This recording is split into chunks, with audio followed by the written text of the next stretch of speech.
Alguna vez te platiqué sobre la novela de 1984 de George Orwell, un libro publicado originalmente en 1954 que habla de un mundo futurista donde las personas solo pueden informarse a través de una pantalla, que al mismo tiempo sirve para que el gobierno espíe a su ciudadanía. A través de la telepantalla también se difunden noticias y dependiendo de los intereses del gobierno, que suena conocido, pues dependiendo de los intereses del gobierno, estas noticias se podían alterar, se podían reescribir y las versiones anteriores simple y sencillamente desaparecían, eran destruidas y borradas para que nadie tuviera evidencia de lo sucedido. Solo quedaba la memoria, que era permanentemente atacada por el discurso oficial que se transmitía a todas horas por la telepantalla. Esta novela luego se convirtió en una película, pero que estuvieron prohibidas durante muchos años en muchos países del mundo. De hecho, en México, entre los 80 y los 90, las librerías tenían prohibido vender ese libro y, claro, tampoco encontrabas la película en ningún videoclub. La novela era una forma de denunciar la manipulación ideológica desde el poder y la falta de transparencia y rendición de cuentas. Por eso, periodistas, personajes de la academia y la sociedad civil impulsaron cambios en las leyes para reconocer los derechos de información y de acceso a la información y obligar a los gobiernos a ser transparentes y a rendir cuentas. Y esta evolución pues va de la mano también de que las autoridades cuenten con plataformas tecnológicas accesibles a cualquier persona para que podamos realizar también trámites por internet.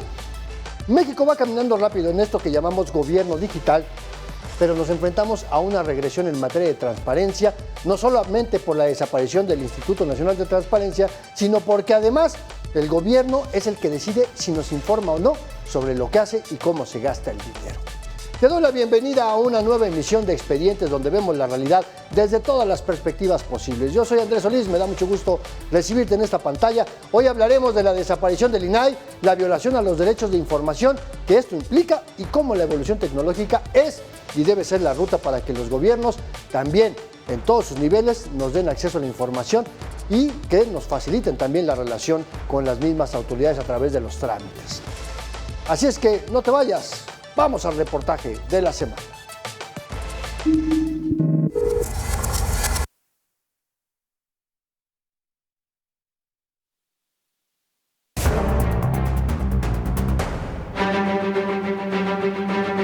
La parte de acceso a la información, que es el derecho público a conocer todas las estadísticas y el comportamiento del Estado, de los gobiernos, vaya a un órgano desconcentrado que le vamos a llamar Transparencia para el Pueblo. Después de 24 años, el Instituto Nacional de Acceso a la Información queda atrás y surge Transparencia para el Pueblo, un organismo de la Secretaría Anticorrupción. Expertos afirman que perder la autonomía es delicado.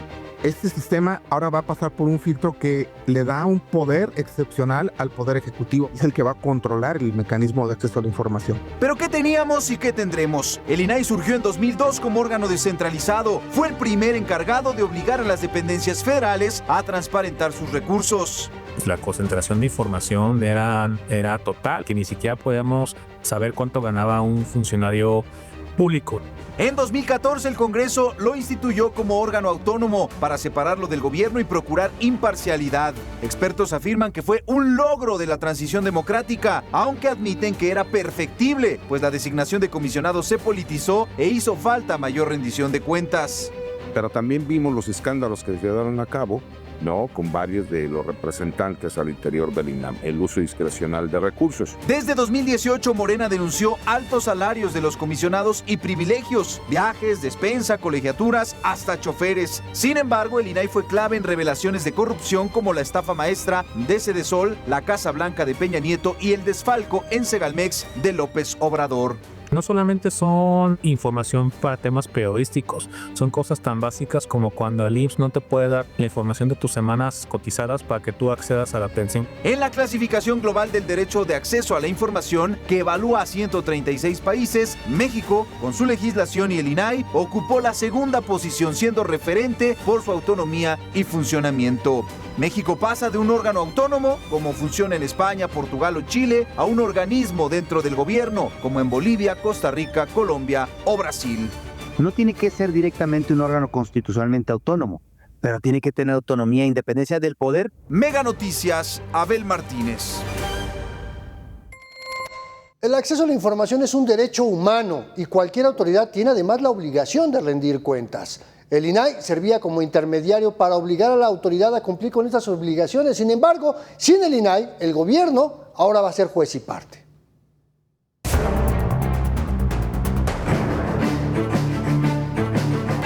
la extinción del INAI surgen múltiples preguntas. ¿Cómo funcionará transparencia para el pueblo? ¿Será más fácil el acceso a la información? El gobierno asegura que eliminar un órgano autónomo y absorber sus funciones generará ahorros y más transparencia. Esa es parte de la reforma constitucional de la desaparición del INAI, manteniendo y fortaleciendo la transparencia y la seguridad de los datos personales.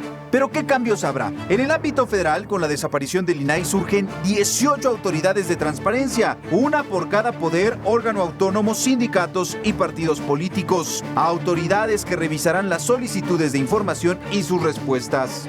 La Fiscalía General de la República tendría que establecer sus propios mecanismos al interior para revisar estas respuestas. Entonces, si va a depender del señor fiscal, pues obviamente al haber una dependencia jerárquica, pues hay grandes tentaciones de la parcialidad. Si la respuesta no satisface al ciudadano, podrá acudir a Transparencia para el Pueblo, organismo que sustituye al INAI y que dependerá de la Secretaría Anticorrupción. Ya no tendrá comisionados, solo un titular que será nombrado por la presidenta. Estaban permitidos hasta 7 comisionados y obviamente al volverse un órgano menos dispendioso, pues nada más vamos a tener un titular. El esquema se replicará en los estados. Con la eliminación de los órganos de transparencia locales, surgirán autoridades por cada poder y órgano autónomo. El Sistema Nacional de Transparencia, cuyo consejo era integrado por el INAI y organismos de transparencia locales, se transformará en el Sistema Nacional de Acceso a la Información Pública. Su consejo estará integrado por la Secretaría Anticorrupción y los gobernadores principalmente. El acceso a la información es un derecho humano. En la Constitución se establece en el artículo 6º, pero expertos consideran que en este nuevo esquema el gobierno será juez y parte y no se garantizaría. El derecho humano de acceso a la información como tal permanece. El tema es cómo lo vamos a solicitar de acuerdo a la estructura legal que se le está dando a este nuevo sistema. Desde ahora se puede anticipar que no es un adelanto. Mega Noticias, Abel Martínez.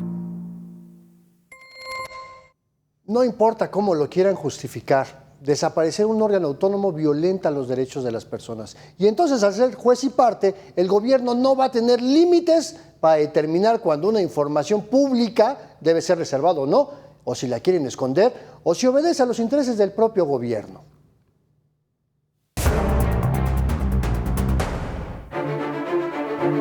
Se amplía la transparencia, se protegen los datos personales. El gobierno asegura que con la eliminación del INAI habrá más transparencia, pero la iniciativa de reforma que crea el organismo Transparencia para el Pueblo amplía los motivos para negar la información pública. El gobierno federal podrá reservar información si considera que su divulgación compromete la paz social o el desarrollo de proyectos, términos que expertos consideran imprecisos. Si tú pides una información en el que se considere que afecta a la paz social, un concepto totalmente ambiguo, pues te lo va a negar. Esto parece más como una regla muy favorable para el ejército, que también es una de las instituciones más opacas. Sobre el desarrollo de obras públicas se podrán ocultar estudios y proyectos si se considera que transparentar los datos pone en riesgo su realización. Otro cambio que llama la atención es que en casos de corrupción solo se podrá revelar información si los actos están acreditados, es decir, que hayan sido sentenciados por un tribunal. En este escenario no se habría podido transparentar información de la estafa maestra, la Casa Blanca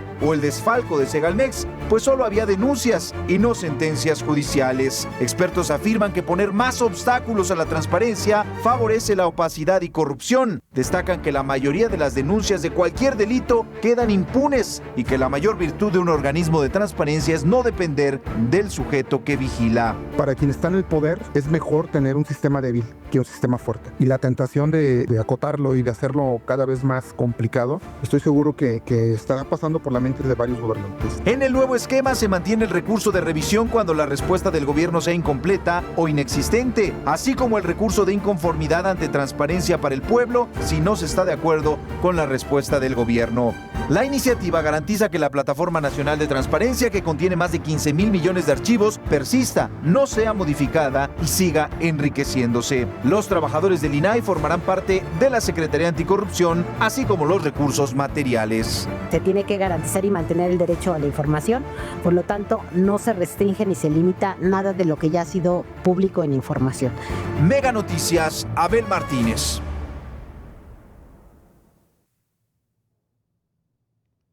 no es solamente un tema de salarios o de contratos o de cómo se gasta el dinero público, las obras, a quién contrata el gobierno, que eso es muy importante. También tiene que ver con tu información, con tus datos personales, toda esa información que le damos al gobierno y que se supone que tienen que cuidar que no caiga en manos de que ya sabes, ¿no? Terminan las bases de datos del INE ahí en las ventas clandestinas y todo ese tipo de cosas. Y para poder platicar un poquito más sobre las implicaciones que esto tiene en nuestra vida cotidiana, me da muchísimo gusto recibir aquí en Mega Noticias, en particular en Expedientes, al doctor Alejandro Cárdenas López, profesor e investigador del Departamento de Comunicación de la Universidad Iberoamericana, y también a Dalia Morquecho Teniza, especialista en asuntos públicos y estudiante también del doctorado en comunicación. Bienvenidos, bienvenidas, qué gusto saludarles, muchas gracias por estar en Expedientes. Muchas gracias. Hola, ¿qué tal? Buenas tardes. Pues platíquenme, ¿qué implica desaparecer un órgano como el INAI después de 20 años y después de muchos años de estar peleando porque necesitábamos a alguien que nos protegiera de ese oscurantismo? ¿Qué ves tú aquí, Dalia? ¿Qué podemos entender en esto, la implicación sobre todo esto que te decía yo de nuestra vida cotidiana? ¿Qué nos va a cambiar? Bueno, principalmente yo diría que hay un desmantelamiento institucional, sobre todo en temas de transparencia, porque durante el año, pues el Senado está bloqueando estos nombramientos de los comisionados y esto pues está paralizando básicamente este órgano constitucional, ¿no? Autónomo. Y ahora con estos grandes cambios, la ciudadanía no tiene necesariamente claro qué es lo que va a pasar. Y esto pasa también pues con los portales de gobierno. Entonces yo diría que es muy importante que la ciudadanía investigue en qué estamos en este momento, que esté vigilando todo el tiempo la agenda pública. Y bueno, pues aunque recientemente se logró completar en el Pleno, el daño pues ya estuvo hecho. La interrupción de la operación regular del instituto mandó el mensaje de que la transparencia se puede congelar políticamente. Y lo más grave de todo esto es el aval desde el poder, ¿no? Bajo el argumento de ahorrar, de reestructurar, cuando en realidad es una forma también de controlar el acceso a la información desde arriba. Y en un país con estos niveles de corrupción, de desconfianza institucional, este debilitamiento al INAI, no es un tecnicismo nada más, ¿no? Es un retroceso de nuestra democracia. Si no hay una institución fuerte que vigile y garantice el derecho a saber, el discurso del gobierno pues se queda en el papel. Alejandro, tú, además de periodista de formación y con mucha experiencia en el terreno, también has sido parte de instituciones de transparencia y como académico, pues llevas muchos años además investigando la relación entre poder y ciudadanía a través de las plataformas digitales. Teníamos una plataforma de transparencia, no sabemos qué va a pasar, pero también los gobiernos no son necesariamente claros a la hora de subir información, de agilizar trámites a través de las plataformas. ¿Qué es lo que podemos ver? ¿Cómo se está reestructurando esta nueva relación? Sí, mira, Andrés, una de las cosas que están sucediendo es que el gobierno lo que está planteando es que ellos ahora son los que pueden resolver todas estas cosas que se crearon como organismos autónomos, desde lo que se conoce como gobernanza, transparencia, incluso conocido como democracia procedimental. Y ellos lo que dicen es, nosotros ahora podemos resolver esto, ya no se necesita de la ciudadanía, ¿sí? Lo cual es un poco ambiguo, ¿sí? La razón, digamos que no queda demasiado clara, parecería más politizado, si bien algunos de estos organismos tenían sus fallas y sus deficiencias, pues sí el elemento de la transparencia en tiempos del PAN, debo decirlo, fue algo que sí trajo cosas nuevas para poder conocer, evitar la corrupción, y con el paso se creó el sistema Infomex a partir del año 2000, todo eso venía del proyecto de Sergio Aguayo cuando denunció cierta transparencia en el gobierno, ¿sí? Cuando evidentemente se habló del proyecto Infomex, que fue un proyecto muy importante. Todo eso es un aparato gigantesco que era importante. Por ejemplo, para el periodismo de investigación, las solicitudes de información generaban la posibilidad de encontrar mucha información. ¿Se acuerdan de las toallas de Vicente Fox? Sí, de esta investigación de Anabel Hernández, por ejemplo. Entonces estamos en un momento donde es demasiado ambiguo lo que está sucediendo. Hay muchas dudas sobre la posibilidad de tener datos y cuidarlos, y evidentemente esto podría generar que entremos en una dinámica de opacidad simulada, es decir, que se diga que va a haber organismos que ellos le llaman descentralizados con autonomía técnica. Habría que evaluar porque los actuales digamos que se buscaba tener autonomía constitucional, que eso les da mucho más poder, ¿sí? Político, y aún con ese peso político que tenía y ese poder, fueron de cierta forma bloqueadas en términos de su haber. Entonces, digamos que los candados que ahora el gobierno tenía en algunos casos, el que los organismos no sean colegiados, el que no tengan ciudadanos participando, puede generar algunas alertas hacia lo que significa la democracia procedimental y la participación ciudadana. Ahora, Dalia, déjame preguntarte eso porque hablamos de que ahora es posible hacer pagos a través de Internet, ¿no? Pagos de impuestos, el predial, la tenencia, ¿no? Y también está el asunto de que yo tendría derecho a acceder a mi expediente clínico en la Seguridad Social, ¿no? En el IMSS, en el ISSSTE, SEDEN, etcétera, etcétera, o a consultar, pues, cualquier información que tenga que ver conmigo que se supone que está en poder de alguna entidad pública.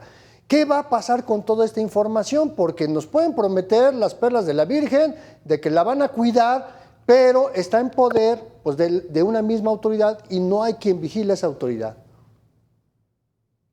Ay, Andrés, pues yo lo que te diría es, no sabemos, ¿no? No sabemos porque hay mucha opacidad en lo que está pasando, ¿no? Porque cuando hablamos de transparencia en los portales de gobierno, no solo basta con las páginas web oficiales, ni tampoco con que se publiquen los documentos en PDF. La verdadera transparencia no es estética ni solamente legal. Es una herramienta de rendición de cuentas. Entonces, en este momento, si tú consultas o si un ciudadano a pie quiere consultar pues cómo están los portales institucionales de gobierno, se va a encontrar con trabas burocráticas, ¿no? Y entonces nuestros datos, pues de cierta forma, pues estamos ofreciéndolos a las instituciones para N temas, pero no sabemos, digamos, ¿no? O sea, la ley los protege en teoría, pero también encontramos que en estos portales todavía hay un efecto político, ¿no? No sé si hayan notado que cuando cambia un político, pues el portal se vuelve mucho más lento, ni siquiera tiene como esta navegabilidad, la gente no entiende las páginas web, no nada más es un tema de tecnología, el efecto político en la transparencia en nuestro país, la verdad es que lacera mucho en la rendición de cuentas. Diría que pues habría que tener esa confianza ciega en nuestras instituciones, porque hoy en día pues no tenemos esa certeza, obviamente legal sí, pero en la práctica pues hay esta duda y es una duda sana, un cuestionamiento muy democrático también que nos podemos hacer y que ahora pues digamos estamos ahí como que dependiendo, ¿no? De lo que pase en este nuevo sistema, ¿no? En la cuarta transformación. Y sobre esto, Alex, déjame preguntarte, ¿qué le queda a la ciudadanía? Porque antes teníamos al INAI pues, para interceder ante la negativa de información, pero si yo le pido algo a la Secretaría de Anticorrupción, él es el mismo que se va a negar y con quien tengo que acusarlo. Sí, tendrían que haber, como te decía, organismos colegiados que sean los que podrían hacerlo, ¿no? Evidentemente la ruta no se ve que vaya para allá y lo que queda es la ciudadanía a través de las organizaciones de la sociedad civil que puedan generar dinámicas donde puedan identificar eso, ¿no? La tecnología es un arma de doble filo, ¿no? Mencionaban en su reportaje al inicio del programa, Andrés, que es muy importante que el gobierno digital atienda, ¿no? Y que pueda tener espacios tecnológicos para responder a las inquietudes ciudadanas. El problema es que si en ocasiones se pueden reducir trámites, en otras ocasiones resulta muy complicado cuando todo lo computarizan y cuando utilizan sistemas de código cerrado, no de código abierto, cuando gastan millones de pesos en bases de datos y te ponen un sitio donde está muy bonito quizás el emplacamiento, pero a las 3 de la tarde se fue el funcionario y nadie te contesta. Entonces empezamos a ver que la forma en que se implementa ciertos proyectos tecnológicos, si no tienen un sustento de servicio a la ciudadanía, pueden generar esto, Y por supuesto que aquí, los medios de comunicación, la sanción pública, como en este caso, con tu programa, la sociedad civil y por supuesto el ciudadano que pueda estar mencionando que hay fallas, sería el único recurso que se pudiera tener. Quizás a futuro evaluar la posibilidad de vigilancia ciudadana, que eso se hizo mucho al inicio de los proyectos de transparencia, que había monitoreos sobre el trabajo de colegas académicos, que empecemos a volver a voltear hacia allá de un tema que parecía resuelto de la democracia procedimental y empezar a volver a investigar, es decir, a ver ahora cómo están funcionando los servicios y los trámites, qué tan contenta está la ciudadanía, qué tan satisfecha está con ese servicio, que sí No, y son espacios para medir. Empezando, mi querido Alex, con que la gente tenga acceso a Internet, porque en este país no todo el mundo tiene acceso a Internet. Y bueno, yo les quiero agradecer muchísimo esta amable conversación por ayudarnos a poner en contexto este tema. Dalia Morquecho, especialista en asuntos públicos, Alejandro Garnas López, doctor, pues, investigador, profesor de tiempo completo en la Universidad Iberoamericana. Gracias por estos minutos y espero que podamos seguir conversando. Y yo a ti te pido que te quedes. Vamos rápidamente un corte. Continuamos aquí en Expedientes.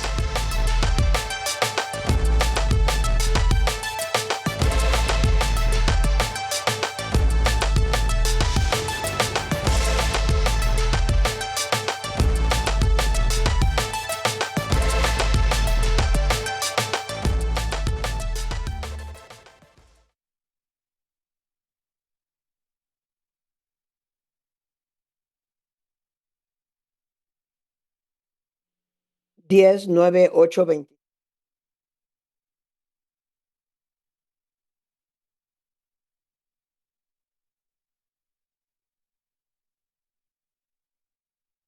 Hola, hola, hola, hola, doctora, ¿cómo Ahora sí, estamos?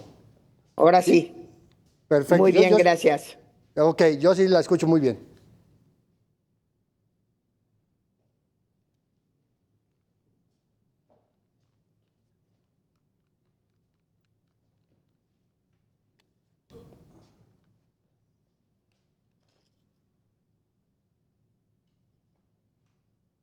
Listo.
Gracias por continuar en Expedientes MN y la verdad es que me da muchísimo gusto recibir aquí en este espacio a la doctora María Marván Laborde, investigadora del Instituto de Investigaciones Jurídicas de la Universidad Nacional Autónoma de México y alguien que de verdad sabe mucho de este tema porque además, doctora, fuiste de las fundadoras del extinto IFAI que después se convirtió en INAI, la primera presidenta de un organismo de esta naturaleza. Qué gusto saludarte, doctora, ¿cómo estás? Bueno.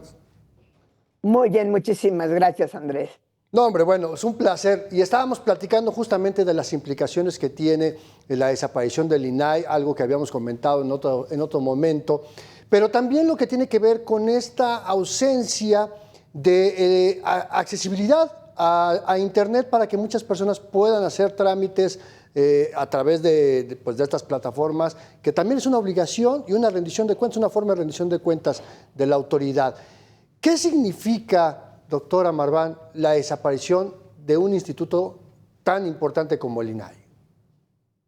A ver, yo creo que es importante tomar en cuenta que desapareció el INAI pero no así ni la transparencia ni la protección de datos personales. Ahora hay el grandísimo reto de que cada dependencia, no cada dependencia, cada entidad y la administración pública como un todo tengan su propia autoridad garante.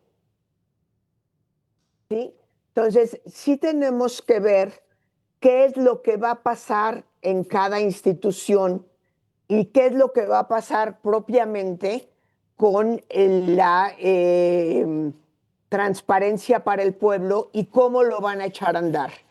El reto es mucho más grande que antes porque se va a, digamos, a dispersar, a polarizar todo lo que se va a hacer en cada insisto, por un lado la Administración Pública Federal, por otro lado el Poder Legislativo, por otro lado el Poder Ejecutivo. El INE es autoridad además para los partidos políticos. Entonces lo que tenemos es que de haber tenido un gran continente, viene una suerte de bomba atómica y dispersa en un archipiélago donde vamos a ver grandísimas diferencias en los órganos de transparencia que se vayan creando en cada una de estas instituciones, que además la ley obliga a la gran mayoría de ellos, no a todos, y ahora te comento una noticia que todavía es prácticamente la primicia, ¿sí? Quedan en el órgano interno de control. Esto puede generar ciertos problemas de conflicto de interés porque el vigilante es al mismo tiempo el vigilado. El miércoles, tuve el honor de que la Universidad Nacional Autónoma de México, donde tú sabes que trabajo, así me presentaste, me nombró titular de la autoridad garante, es el nombre que se le dio en la UNAM, con la idea de hacer una autoridad garante fuerte y dispuesta a que funcione de la mejor manera posible. Por definición legal, es una titularidad unipersonal, lo que sí cambia, y pues lo demás es seguir con la lógica de trabajo que había desarrollado el IFAI en su momento. Es un tema interesante porque, a las personas sí les puede interesar de repente saber a quién contrata el gobierno para hacer una obra pública, cuánto cuesta la obra pública, ver los contratos, pero sobre todo hay un día a día de poder acceder a un acta de nacimiento, a mi expediente clínico, a mis horas cotizadas en el Seguro Social, o a ver si ya junté los puntos para mi crédito del Infonavit. En fin, hay mucha información que la sociedad no sabe que podía solicitar, o que si la solicita, pues ahora está como que en ese limbo, y el órgano interno de control pues son funcionarias de la ahora Secretaría de Anticorrupción, que están dentro de las dependencias vigilando la actuación de las personas funcionarias públicas, ¿no? Entonces, esta parte, ¿qué caos puede generar en el flujo de la información que las personas necesitan en su día a día, María? La gente que necesita unas semanas cotizadas, las actas de nacimiento nunca se pidieron a través del IFAI. Sí, esas siempre hay que ir. De hecho, hoy se tramitan por internet en la gran mayoría de los estados. Hay que recordar que esto se hace por estados. No hay una entidad nacional que entregue las actas de nacimiento. Siempre se ha hecho por estado.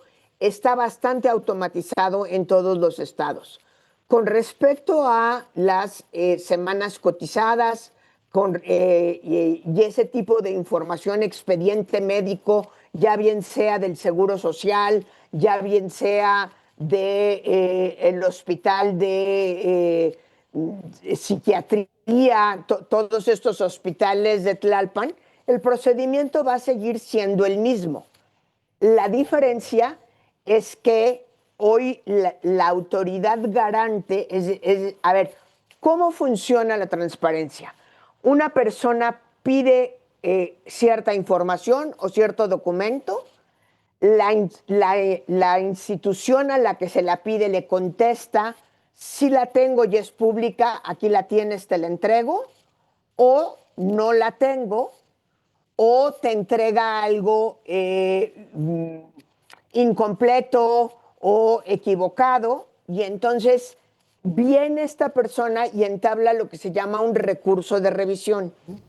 Este recurso de revisión antes se hacía frente al INAI, y el INAI era el que le decía lo mismo a la UNAM, que al INEGI, que a la Cámara de Diputados, que al Seguro Social, en el ejemplo que pones sobre el expediente médico. Lo tienes que tener porque aquí tengo el número de seguridad social de esta persona, entonces tienes que tener sus semanas cotizadas. Lo que va a pasar ahora es que para la Administración Pública Federal, el INAI se convierte en la institución Transparencia para el Pueblo y es ella quien va a resolver los recursos de revisión del Seguro Social, del ISSSTE, de todas esas instituciones. Vamos a ver cómo funciona. Yo me imagino que si deja de funcionar, pues el ciudadano se va a inconformar y va a exigir que sea de manera diferente. La verdad es que desde que nació el IFAI, siempre las solicitudes de acceso a la información y todo el trámite de los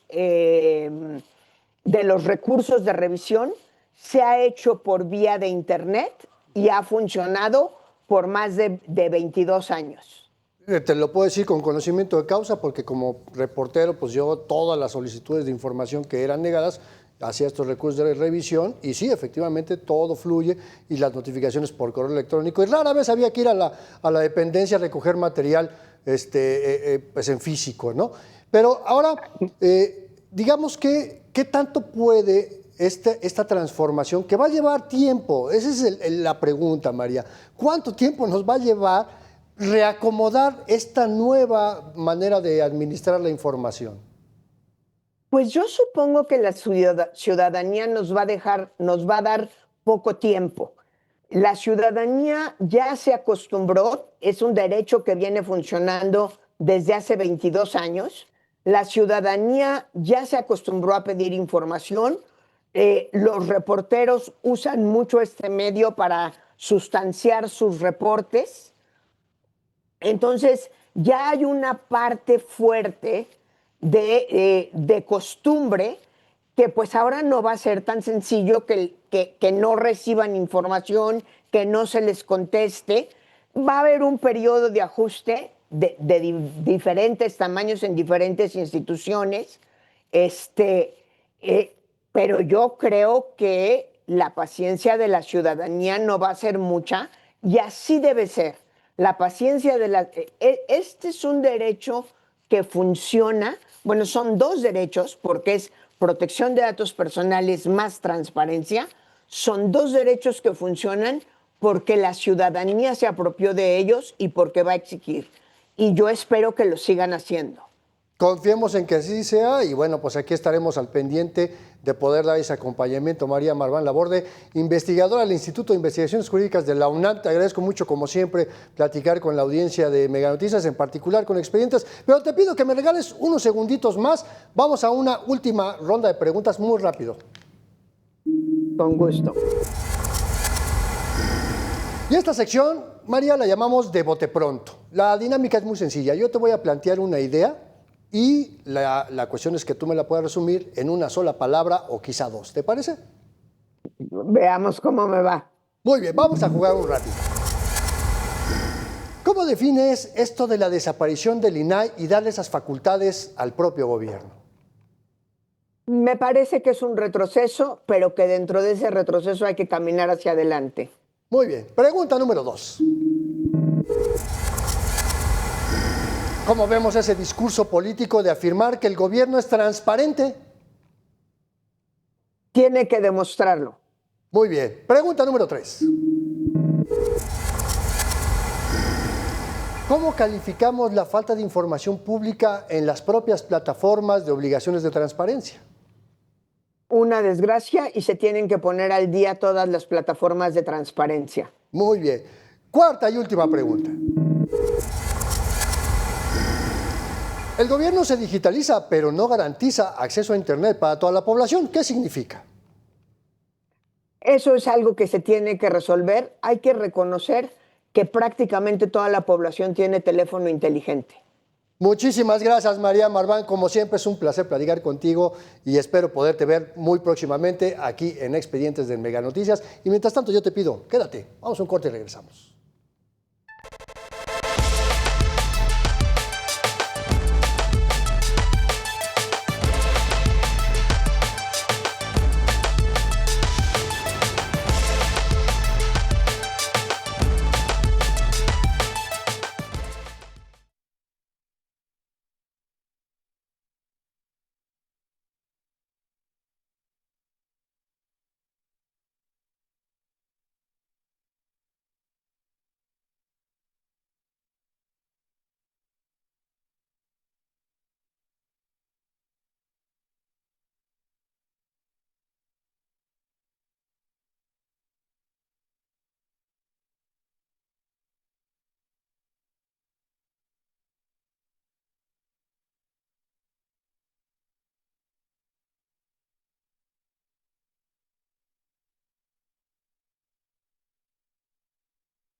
Vivimos en un país de tramitología.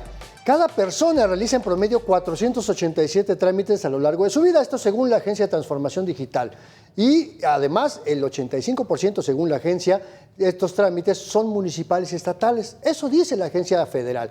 Pero la realidad dice que el gobierno federal tiene 7,000 trámites y el promedio de los trámites estatales y municipales son de 523 y 144 respectivamente. ¿Qué hacer ante tanta burocracia? ¿Cómo trasladar todo esto a las plataformas digitales?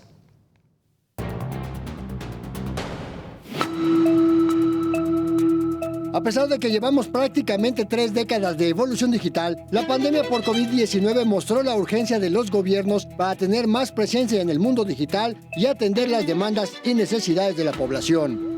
De acuerdo con la Agencia de Transformación Digital y Telecomunicaciones, a lo largo de su vida una persona realiza hasta 486 trámites, 85% son estatales y municipales. En la mayoría de los casos, hablamos de tiempo y dinero perdido en este mundo de tramitología. De acuerdo con el INEGI, 47.9% de la población adulta tuvo al menos una interacción con alguna dependencia de gobierno durante 2023. El bajo interés para acceder a trámites, información y gestión gubernamental en plataformas digitales se debe en parte a que los gobiernos están rezagados en tecnología y a que no han evolucionado en la mejora regulatoria y la simplificación administrativa. Que algunos estados tienen un gran avance, otros no. Y de igual manera hay municipios con avances y otros que se han ido rezagados. En ese sentido, pues lo que buscamos desde la agencia a través de la ley es que todos puedan tener las mismas capacidades técnicas y normativas. No hay un diagnóstico nacional que permita medir el avance de los gobiernos estatales y municipales en materia de gestión digital, en parte por la enorme cantidad de trámites, la diferencia normativa en cuanto a leyes federales, estatales y municipales y las diferencias propias entre los municipios y los gobiernos de los estados. La ciudadanía demanda servicios públicos más ágiles, accesibles, transparentes. similar a los que recibe ya del sector privado. Y eso pues crea una demanda. Que existan distintos niveles de gobierno pues dificulta un poco la coordinación entre distintos órganos gubernamentales, ¿no? Y la transformación digital pues no está ajena a este problema. Otra carencia es presupuestal y de recursos. Justo es un tema pues presupuestal y también pues tener el equipo necesario a través de una fábrica de software para poder crear desarrollos propios. Mega Noticias, Andrés Solís.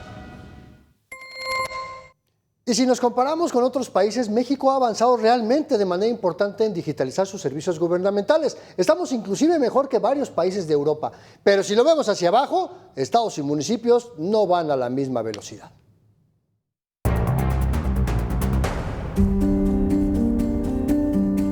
Entre los 38 países integrantes de la Organización para la Cooperación y Desarrollo Económico, México se encuentra en el lugar 26 en el índice de gobierno digital. La OCDE evalúa 6 dimensiones que son diseño digital, sector público basado en datos, gobierno como plataforma, abierto por defecto, orientado al usuario y proactividad, y lo que se mide es el desarrollo de las plataformas digitales y su uso para la gestión de gobierno. El gobierno digital juega también como un aliado importante para brindar mejores soluciones a la población y también fortalecer esos canales de comunicación entre ciudadanos y gobierno.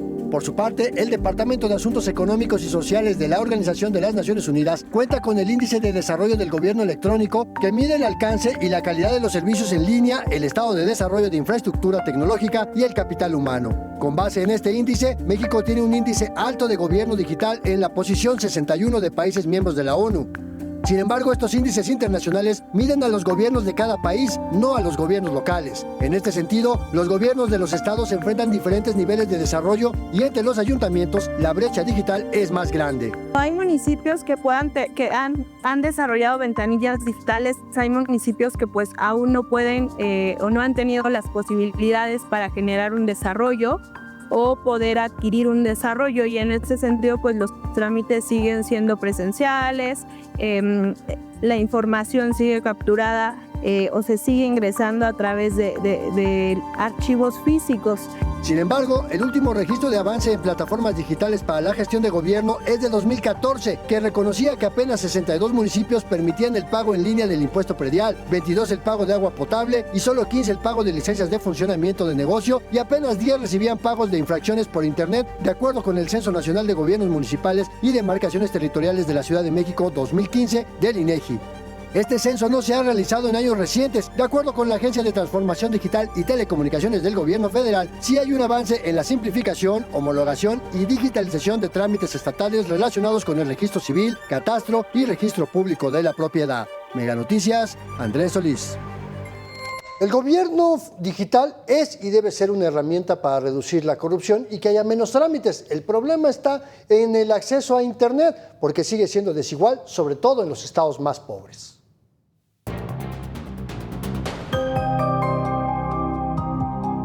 El gobierno federal busca reducir y simplificar trámites para evitar la burocracia y corrupción. En promedio, cada persona gasta 3,368 pesos al año en mordidas y pagos indebidos para agilizar trámites, sortear multas y acceder a contratos. Esto de acuerdo con la encuesta nacional de calidad e impacto gubernamental del INEGI. La meta para 2030 es que haya un máximo de 270 trámites en cada entidad y 100 por municipio, además de homologar la llamada llave MX, una clave única para realizar cualquier tipo de operación administrativa en línea, desde solicitar un acta de nacimiento hasta dar de alta una empresa. Esto pondría frenos a la corrupción. Nos sirve como un mecanismo para, quizás no para atacar la corrupción de forma directa, pero sí como un recurso útil para aquellos actores encargados de combatir la corrupción. El primer reto es tener recursos tecnológicos y desarrollo de programas informáticos. No solo generar una ventanilla digital, sino que cuando tú digitalices un trámite, además elimines carga regulatoria, es decir, requisitos, disminuyas el tiempo de resolución para que este beneficio sea integral. Según la encuesta nacional sobre disponibilidad y uso de tecnologías de la información, en México hay 97 millones de personas que usan Internet, solo 33% interactúa con el gobierno. El INEGI reconoce que la brecha digital se amplía en las entidades más pobres del país, donde la conectividad es menor, lo que restringe el acceso de las personas a los servicios digitales, y para reducir la brecha faltan recursos financieros, humanos, tecnológicos, y una apuesta desde la Federación es al menos permitir que los gobiernos locales accedan a herramientas y soluciones. La intención es generar un repositorio nacional de código al cual puedan tener acceso todas las entidades federativas y los municipios, y que se puedan, entregar esos sistemas, esas herramientas o soluciones tecnológicas. Gobiernos estatales y municipios deberán garantizar acceso a computadoras para que las personas realicen trámites con acompañamiento y asesoría de personal especializado, procesos que por ahora deberán de coexistir con los trámites presenciales. Mega Noticias, Andrés Solís.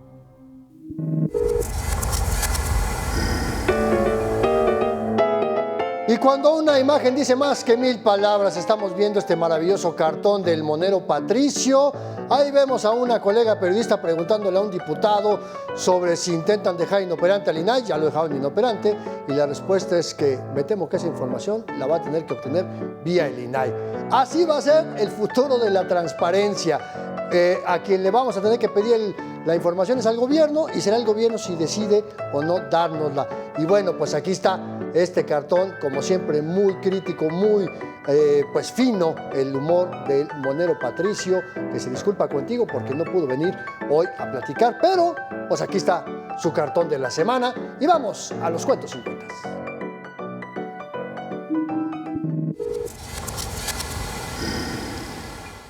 Y cuando la realidad supera la ficción, pero sobre todo el choro político. Cuentos 50 número 1. El gobierno afirmó que el INAI era muy caro y que era dinero tirado a la basura porque no sirvió para combatir la corrupción. Bueno, pues ¿qué crees? Pues que el presupuesto del INAI era de 1.100 millones de pesos. Puede ser mucho o poco, pero 1.100 millones de pesos al año. Pero para que lo pongas en contexto, el escándalo más rudo de corrupción de este país, el robo a Segalmex, fue de 17,000 millones de pesos. Bueno, cuentos 50 número 2. Bueno, pues resulta que el gobierno decía, el anterior gobierno decía que el INAI debió haber investigado la corrupción y que por eso tenía que desaparecer porque no sirvió para nada. Bueno, pues ¿qué crees? El asunto es que los escándalos como Segalmex no es porque el INAI lo tuviera que investigar. El INAI no nació para investigar la corrupción. Para eso existen las instancias de gobierno como la Secretaría ahora Anticorrupción y la Fiscalía General de la República. Pues así. Hasta aquí llegamos con Expediente CMN de esta semana, pero no nos vamos sin antes una breve reflexión.